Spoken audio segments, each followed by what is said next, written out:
kemampuan atau semangat dari desa, misalkan desa Labang Bandi, kecamatan maupun dari ini, juga dari beberapa sponsor.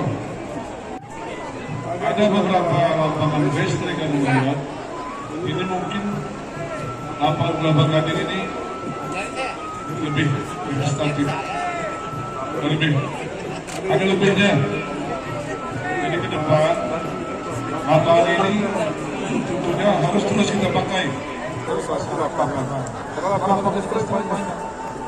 Jadi yang ada layak secara kabupaten ini kita sudah sepakat bersama. Kemudian dengan mengucapkan alhamdulillahirobbilalamin, kegiatan sesi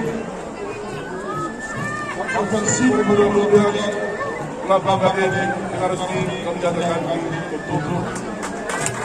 Wassalamualaikum warahmatullahi wabarakatuh.